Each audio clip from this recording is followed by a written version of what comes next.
Good morning. Karthika పురాణము 29వ అధ్యాయం ప్రారంభ. ద్వాదశి పారాయణ మహత్యం. విష్ణు చక్రం అదృశ్యమైన తర్వాత అంబరీషుడు పాపరహితుడైన దూర్వాస మునీంద్రుడికి సాష్టాంగనమస్కారం చేసి, తదుపరి మునివర్య, పాపకోపంలో పడుతున్న గృహస్థుడైన నన్ను క్షమించి నా అతిథి సత్కారాలు స్వీకరించము. మీరు తిరిగి నా గృహానికి రావటం వల్ల నేను రక్షింపబడ్డాను. నన్ను మీరు రక్షించడానికి వచ్చారు. లోకానంతటినీ భయపెట్టే మీకు భయం ఎక్కడిది? భయం అనే వంకతో నన్ను రక్షించడానికే మళ్ళీ మా గృహమునకు వేయించేసిరి.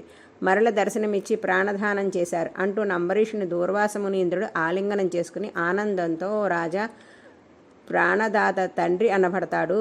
నీవు నా ప్రాణాలు రక్షించావు కనుక నీవు నాకు తండ్రివి. నీకు నేను నమస్కరిస్తే నీకు కష్టాలు కలుగుతాయి కాబట్టి నీకు నమస్కరించకూడదు.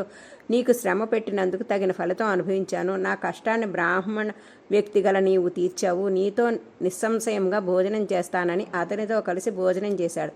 ధర్మజ్ఞుడైన దూర్వాసుడు దయాళుడు, ధర్మములు తెలిసినవాడు.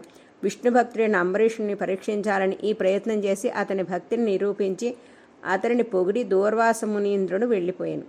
కార్తీకమున హరిబోధిని అగు ద్వాదశి సకల యజ్ఞాల ఫలితము ఇస్తుంది, సకల దాన ఫలము ఇస్తుంది. పుణ్యతీర్థాలన్నింటినీ స్నానం చేసిన ఫలితాన్ని ప్రసాదిస్తుంది.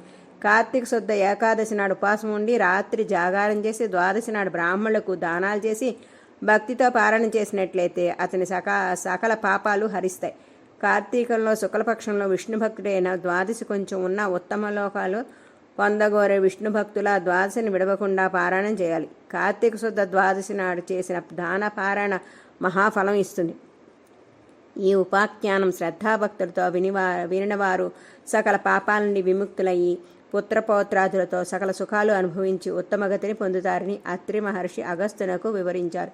ఇది స్కాంద పురాణార్ఘత గందలి కార్తీక మహత్యమందలి 29వ అధ్యాయం సంపూర్ణం. ఓం నమ శివాయ. హర హర మహాదేవ. శంభో శంకర.